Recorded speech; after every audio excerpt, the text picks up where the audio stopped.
जय हिंद साथियों, इस चैनल पर आप सभी का स्वागत है। साथियों आइए आज हम सब पढ़ेंगे क्लास 10th का मैथ का एक्सरसाइज 5.1। हालांकि समांतर श्रेणी के बारे में पिछले वाले वीडियो में हम लोग चर्चा कर लिए हैं। समांतर श्रेणी पहचानने के नियम बता दिए हैं और समांतर श्रेणी कहते किसे हैं, थोड़ा सा एक बार और चर्चा करेंगे, है ना। जैसे कोई अंक दिया हुआ है लगातार, ऐसे 1 है, 3 है, 5 है, 7 है, 9 है, डॉट डॉट डॉट।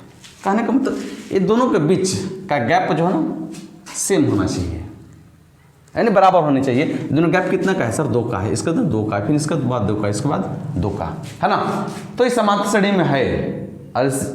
और अधिक जानकारी के लिए पिछले वाले वीडियो जाकर देख लीजिएगा, प्लेलिस्ट चेक कर लीजिएगा, जाकर प्लेलिस्ट में मिल जाएगा।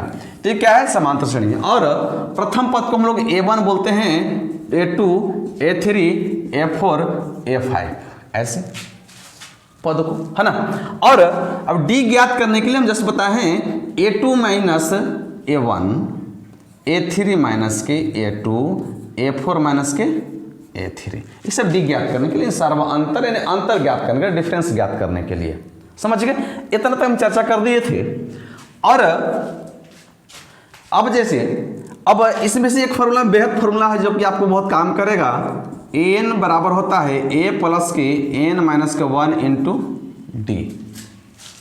समझ गए? हालांकि इसमें यूज हमारा इस एक्सरसाइज में इसको करना नहीं है ना, इसमें यूज करना नहीं है। बस आज हमारा 5.1 में खाली मात्र ये चेक करना है कि क्या वास्तविक में दिए हुए कुछ प्रश्न हैं समांतर श्रेणी में है कि नहीं है। तो हमारा ज़्यादा काम आएगा A1 और A और D, A2, A3, A4, A5। समझ गए? इस पे चर्चा, अब इसके बारे में चर्चा हम लोग अगले नेक्स्ट एक्सरसाइज में करेंगे, यानी 5.2 में करेंगे। आज हम लोग सीधे प्रश्न पर चलते हैं, है ना, कि समांतर श्रेणी में है कि नहीं है। कुछ प्रश्न दिए हुए हैं, जैसे कि आप सभी को स्क्रीन में दिख भी रहा होगा। अब कहता क्या है कि निम्नलिखित स्थितियों में से किन स्थितियों में संबद्ध संख्याओं की सूची AP है और क्यों। अब कहा AP में है कि नहीं, इसे चेक करना है।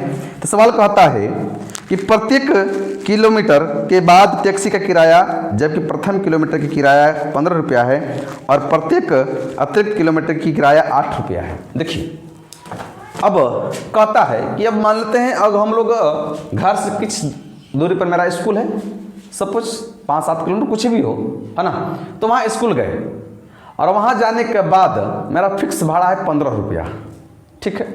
अब ओकरा से बाद और आगे जाएंगे तो प्रत्येक किलोमीटर जाएंगे ना तो 8 रुपये का है ना, हाँ 8 रुपये अतिरिक्त किराया लगा। जैसे हम यहाँ से जाएंगे स्कूल तक का, तो स्कूल का मेरा किराया कितना रुपया है? 15 रुपया है ना। इसके बाद टैक्सी वाले ने कहा यदि स्कूल के बाद जैसे ही आगे बढ़ेंगे प्रत्येक किलोमीटर का 8 रुपया एक्स्ट्रा चार्ज लेंगे, ठीक है। अब इसको चेक करना है कि समांतर श्रेणी में है कि नहीं है। सबसे पहले अच्छा, प्रथम किलोमीटर का किराया कितना है? 15 रुपया, ठीक है। तो 15 रुपया कहाँ तक का है? देखिए अब यहाँ से यहाँ चले, है ना। अब 1, 2, 3, 4, 5, 6 डॉट करना तक चले। अब यहाँ से यहाँ तक किराया मेरा, देखिए मेरा घर है, यहाँ मेरा स्कूल है, ठीक है। अब घर से हम स्कूल चले तो 15 रुपये किराया फिक्स कितना लगेगा? यहाँ तक लगेगा, इसको A1 कह सकते हैं, ठीक है। अब जैसे ही स्कूल से और आगे बढ़े 1 किलोमीटर तो प्लस का 8 रुपये और चार्ज देना पड़ेगा, ठीक है। यदि 2 किलोमीटर और चले, 1 किलोमीटर और चले तो फिर 8 रुपये एक्स्ट्रा देना पड़ेगा। और इसी तरह और बढ़ते चले जाएं तो प्रत्येक किलोमीटर किराया कितना देना पड़ेगा? 8 रुपया। यहाँ तक कोई दिक्कत ना होना चाहिए। चलिए अब बताइए तो A1 हमारा कितना मिल गया? बराबर के 15, ठीक है। अब इसके बाद और तो चला तो A2 कितना हो जाएगा? बराबर के 15 प्लस के 8 बराबर कितना? 23। अच्छा यहाँ तक तो कितना रुपया हो गया? यहाँ तक हमारा 23 रुपया हो गया। चलिए इसके बाद और भी तो 1 किलोमीटर चला और चलें A3 कितना? अब 23 रुपये पहले तो हो ही गया था, अब 8 रुपया और 23 प्लस के 8 कितना हो जाएगा? 31 रुपया। और चलें यहाँ तक कितना हो गया किराया? 31 रुपया। यहाँ तो हमारा 15 रुपया था। अब इसके बाद और चलें तो 31 और 8 कितना हो जाएगा? 39 रुपया। जोड़िए A4 लेके चलते हैं, 31 प्लस के 8 बराबर कितना हो जाएगा 39 रुपया। अब इसी को चेक करना है कि समान श्रेणी में है कि नहीं है। अब तो A1 मिल गया A2, अब बताइए तो पद लिखिए 15 हो जाएगा A1, A2 कितना हो गया 23, A3 कितना हो गया 31 और A4 कितना हो गया 39 डॉट डॉट। अब जितना किलो मन जाने के लिए चले जाइए 8 रुपये एक्स्ट्रा देवे कीजिएगा, समझ गए। अब बताइए ये पद AP में है कि नहीं है, अब चेक कैसे करें। हालांकि चेक करने की बात नहीं है, हालांकि कह भी दिया कि प्रत्येक किलोमीटर का दूरी का जो ना 8 रुपये किराया अतिरिक्त लगता है, हालांकि कह दिया है D बराबर 8, लेकिन चेक तो करेंगे ना। तो D निकालने के लिए हम लोग क्या करते हैं, अभी तुरंत जस्ट बताए हैं, A2 में से A1 को घटाएंगे और कम से कम दो संख्याओं के बीच निकाल के देख लेंगे, है ना। A2 कितना हो गया हमारा 23 माइनस की A1 कितना है 15, तो कितना आ गया बराबर 8 रुपया D1। और D2 भी ज्ञात कर लीजिए, 2-3 को D ज्ञात करके देख लेंगे ना कि वास्तविक में सभी का अंतर समान है कि नहीं है। तो अब D2 निकालेंगे तो A3 माइनस के A2 ज्ञात करेंगे ना। A3 हमारा कितना है देखिए 31 है ना, 31 माइनस से A2 कितना है 23 है, कितना है 23 है, तो बराबर कितना आ गया 8 है। देखिए तो सभी जगह सर्वांतर समान है कि नहीं, D समान है। आता है AP में है, कह सकते हैं क्या, आता है AP में है, बस ये तो ज्ञात करना था।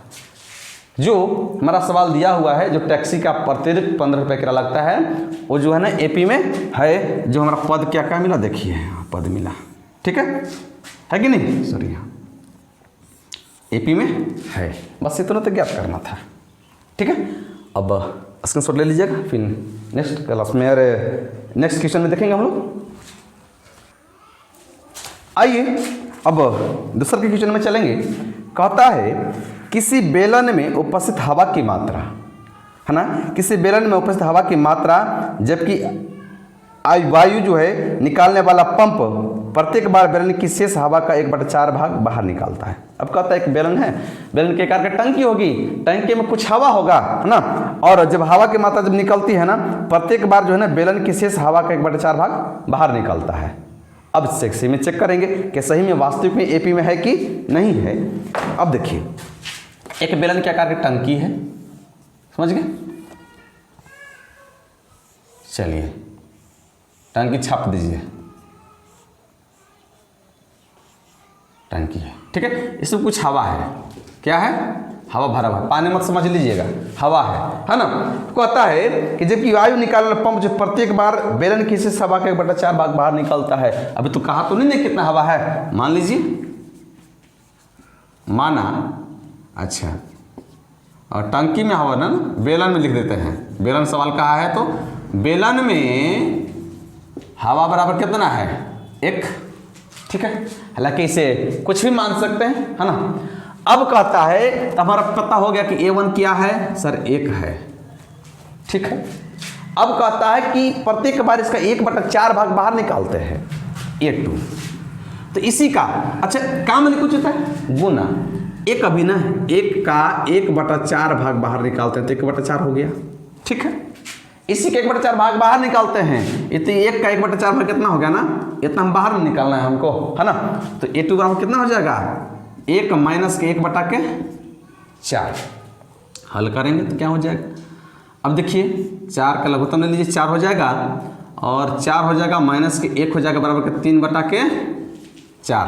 तो A2 कितना मिल गया हमारा, हाँ A2 बराबर 3/4।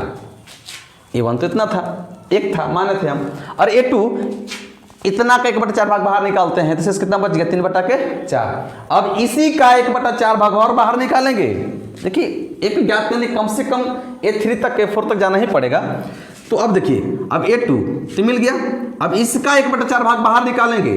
अब बताइए A3 बराबर कितना हो जाएगा 3/4 गुने 1/4, इसी का 1/4 भाग बाहर निकालेगा ना, ना तो इसका A2 है। अब इसी का 1/4 भाग बाहर निकाले, गुना कीजिए, 3 4 चुका 16, इसी का 1/4 भाग बाहर निकलना है। अभी मत कहिए कि सर 1/4 भाग बाहर निकालने के लिए कहा है तब गुना काहे किए हैं। तो भाई मेरे ये कहा है कि शेष का 1/4 भाग बार बार निकाला जाता है, इतने न 3/4 भाग बचल था, इसी का 1/4 भाग निकालेंगे फिर, तो इसी का 1/4 भाग कितना 3/16। अब ए था ना A3 में से इतना घटाइए तब A3 बराबर 3/4 माइनस कितना निकालें 3/16 निकालना पड़ेगा। समझ गए? बराबर एलसीएम ले लीजिए। 4 16 का 16, 4 चौका 16, 4 दिया के 12 माइनस के 16 कम 16 तो 3 बराबर कितना हो जाएगा 12 में से 3 गया 9/16।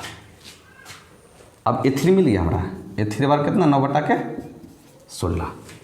अब देखिए पद को लिखिए A1 A2 A1 कितना है 1 है A2 कितना है 3/4 है। अच्छा A3 कितना अच्छा यहाँ है ना 3 9/16 है डॉट डॉट डॉट डॉट अनंत तक AP। अब चेक करेंगे क्या सही में AP में है कि नहीं है।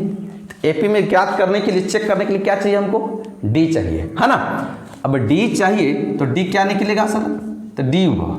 अच्छा D तो कम से कम 2 बार निकाल के देख लेगा ना कि समान है कि नहीं है तो D1 पहले निकाल लेंगे एगो D तो A2 माइनस के A1 A2 माइनस के A1 A2 कितना है 3/4 माइनस के 1 है ना तो बटा के 1 कर लें ले लीजिए लघुत्तम 4 3 माइनस के 4 बराबर के -1/4 ठीक है।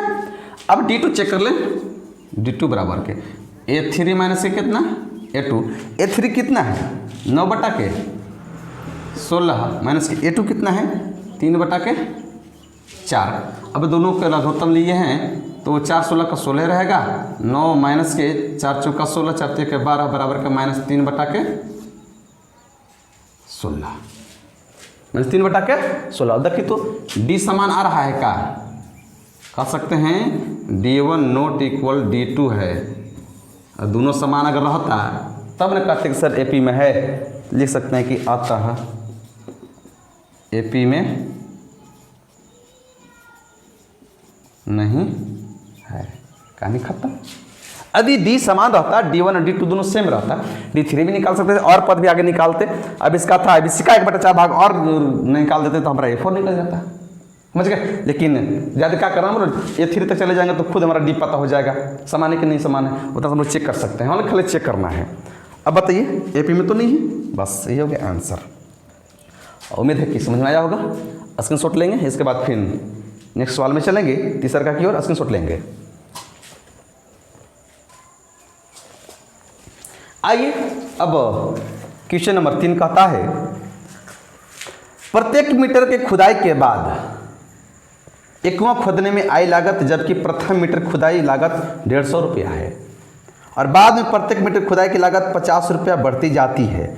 सेम बाई सेम सवाल जानते हैं। पहला सवाल का है कुआं खोदाता है और कुआं जब 1 मीटर जब खोदाता है ना उसका लागत 150 रुपया है।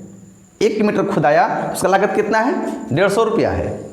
जैसे ही 1 मीटर के बाद और अगला 1 मीटर चलेंगे तो उसका 50 रुपये बढ़ते चला जाएगा। जैसे हम कुआं खोद रहे हैं इसे हम कुआं खोद रहे हैं है ना। चलिए अब 1 2 3 4 5 ऐसे है ना 1 मीटर हो गया 2 मीटर हो गया 3 मीटर हो गया 4 मीटर 5 मीटर। अब चलते चलिएगा कितना मीटर कुआं होता है आप लोग समझिएगा है ना। अब कहता है पहली 1 मीटर जब पहले बार जब खोदेंगे उसको प्रथम मीटर की लागत जो है ना खुदाई की 150 रुपया है प्रथम मीटर की। जैसे ही एक में बढ़ते जाएंगे ना 50 रुपया ऐड होते जाएगा प्लस के 50 रुपये तो कितना हो जाएगा 200 और बढ़ेंगे तो 200 प्लस के 50 250 और 50 300 और 50 350 ऐसे बढ़ते चला जाएगा। इसको देखने में लग रहा है सर 50 रुपया बढ़ रहा है तो फिक्स केपी में तो होगा ही होगा लेकिन बनाना है ना। चलिए प्रथम मीटर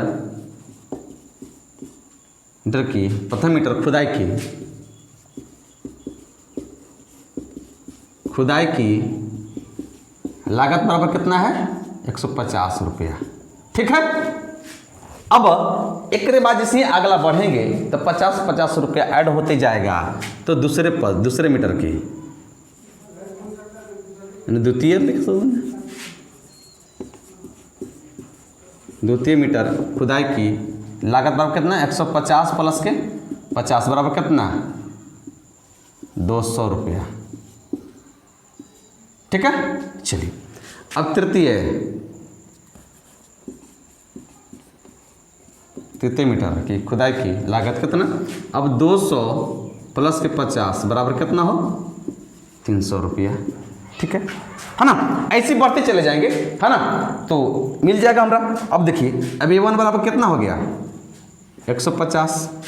A2 कितना हो गया? 150 प्लस के 50 बराबर के 200। A3 कितना हो गया? 200 प्लस के 50 बराबर कितना? 300। ठीक है। अब देखिए पद लिख लीजिए का 50 200, अरे सॉरी यहाँ 300 कर दी है, 250 250। ठीक है, डॉट डॉट चलते चला जाएगा। बताइए एपी में है कि नहीं है? मिल गया ना? दोनों का अंतर 50-50 देखूँ लग रहा है, नहीं है तो निकाल ना लीजिए। D1 बराबर निकालिए A2 माइनस के A1। A2 कितना है हमारा? 200 माइनस के 150 बराबर कितना हो? 50 रुपया। D2 निकाल के देखिए, A3 माइनस के A2 कितना होगा? A3 कितना हमारा? 250 है, 250 माइनस के 200 बराबर कितना? 50 रुपया। बताइए तो दोनों D बराबर D21 बराबर के D2 आया कि नहीं आया? अब D1 बराबर D2 आया है ना? D3 भी निकाल सकते थे अगला पद निकाल करके, है ना? लेकिन क्या काम है वर्तन निकालने से, हमको पहचानना तो है ना कि एपी में है कि नहीं है। अब तो पहचान लिए, है ना? अब एपी में है लिख सकते हैं कि अतः एपी में है, बस इतना क्या करना है, समझ गए? एपी में है, देख लीजिए, कोई दिक्कत नहीं है। अब ठीक है, चलेंगे नेक्स्ट सवाल की ओर, थोड़ा सा शॉर्ट ले लेंगे इसको।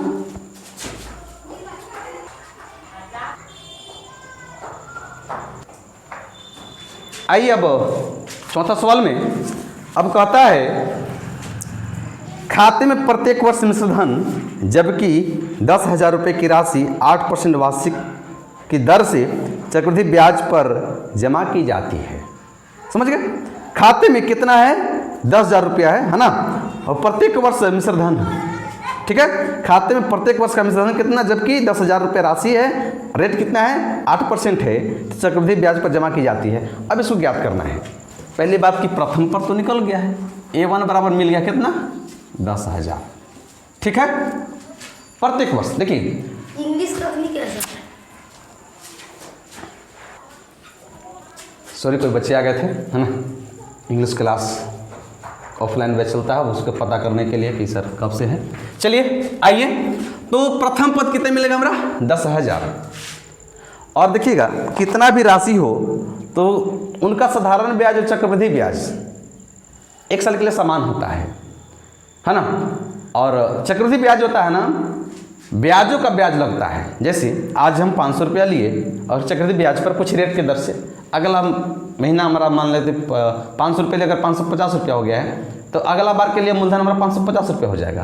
लेकिन साधारण ब्याज में ऐसा होता नहीं है, 500 का लगता है। समझ गए? तो इसी कहता है कि प्रथम वर्ष के लिए मेरा कितना है?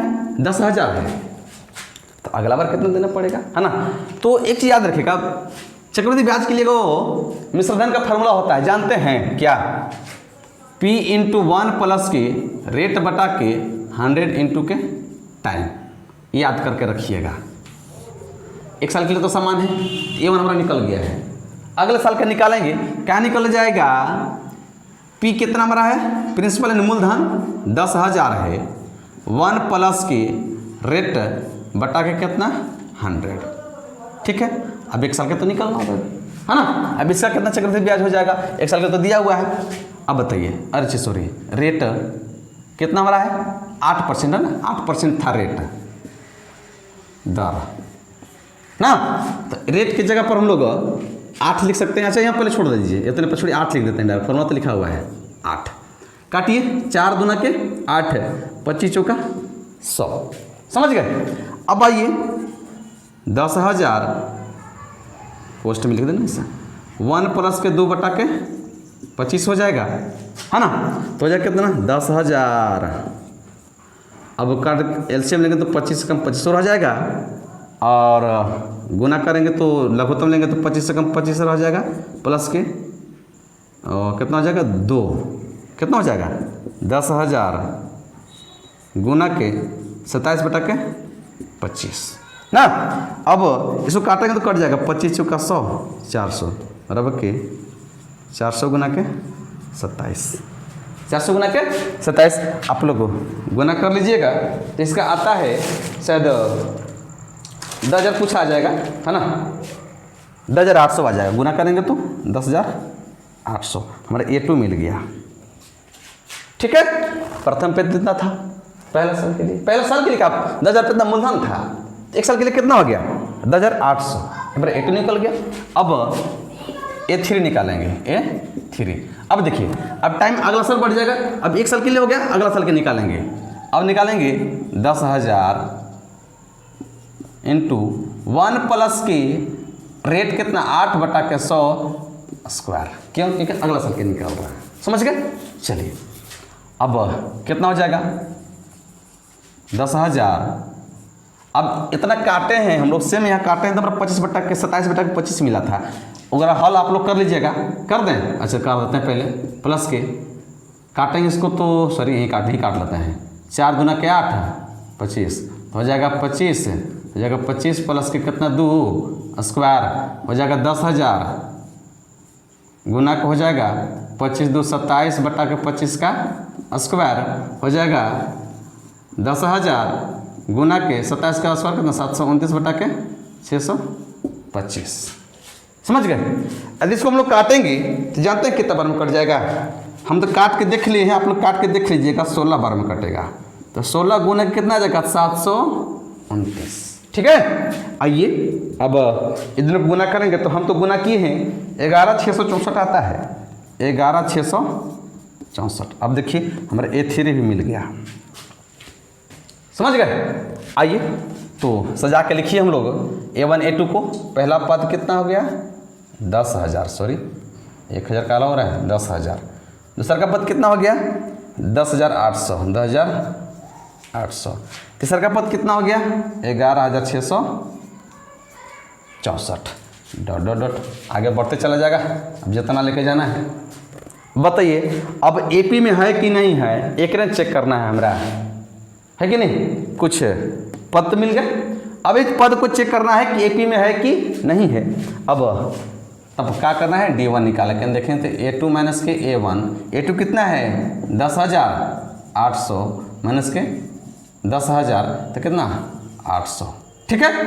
अब D2 निकाल कर देखेंगे तो D2 बराबर A3 माइनस के A2 तो हो जाएगा 11,664 माइनस के कितना हो A3 कितना 10,800, हाँ सॉरी 10,800। अब इसको घटा के देखिएगा, हम यहाँ घटा दे रहे हैं 11,664 10,800, ठीक है। 4 6 16 60 के 8 0, ठीक है 864, समझ गए। अब कितना 864। बताइए तो D1 बराबर है D2 के, सर नहीं है, तो क्या AP में है, नहीं है। लिख सकते हैं कि दिए पद या AP में नहीं है, अतः लिख लीजिए AP में नहीं है आंसर। उम्मीद है कि आप लोग को समझ में आया होगा, है ना। एक बार फिर से हम रिपीट कर दे रहे हैं, सवाल को फिर से पुनः दोबारा पढ़ते हैं, है ना, ताकि आप लोग को फिर समझ में आ जाए। कहता है खाते में प्रत्येक वर्ष का मिश्र धन जबकि 10,000 रुपये की राशि 8% वार्षिक दर से चक्रवृद्धि ब्याज पर जमा की जाती है। अब इसका चेक करना है कि AP में है कि नहीं। तो मूलधन कितना हमारा है 10,000, तो हमारा A तो है 10,000। अगर है एक साल के निकालेंगे तो मिश्रधन का फॉर्मूला होता है जब चक्रवृद्धि ब्याज के पर लगता है, देखिए चक्रवृद्धि ब्याज लग रहा है, तो चक्रवृद्धि ब्याज लग रहा है तो इसका होता है मिश्रधन बराबर होता है यानी A बराबर होता है यानी अमाउंट बराबर, है ना, अमाउंट बराबर होता है P इंटू 1 प्लस रेट बटा का 100 इंटू टाइम, ठीक है। अब इस पर लेके चलेंगे अमाउंट बराबर, तो आप लोग देखें रेट हमारा 8% दिया हुआ ही है ना, 8/100। काटन कुटन कीजिएगा ना तो 25/27 काट दीजिएगा तो 10,800 आ जाएगा, ये हमारा A2 निकल जाएगा, ठीक है। अब इसी पर नजर आ रही स्टोरी हमारा लग रहा है कि है ना, ठीक है ठीक है। अब देखिए अब अगले साल के लिए, है ना, अब दूसरा का साल के लिए निकाल देंगे। हालांकि यदि आप साधारण ब्याज के फॉर्मूला पर भी लगाएंगे ना तो मूलधन हमारा E हो जाता है, समझ गए, और मूलधन पे इस पर निकालते हैं लेकिन हम डायरेक्ट चक्रवृद्धि ब्याज की मिश्र धन की फॉर्मूला लगा दिए हैं, है ना, इसलिए प्रिंसिपल हम हमेशा 10,000 लिए हैं। समझ गए? चलिए अगला बार दूसरा का साल के निकालेंगे हम लोग, तो पावर में कितना रखेंगे? 2 साल। ठीक है, अब काट कूट के देख लीजिएगा, इतना आ जाएगा 11,640, हमारा A3 मिल जाएगा 664, है ना। A1 कितना है? 10,000, और A2 कितना है? 10,800, और A3 कितना है? 11,664। अगला पद भाग चला जाएगा, और D1 D2 निकाल के चेक करके देख लिए, D1 निकाल के 800, D2 निकाल के 864, तो AP में तो ही नहीं है। अगर दोनों बराबर AP में था।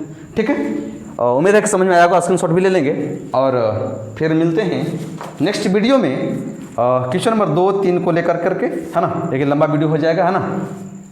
चलिए, तब तक के लिए जय हिंद।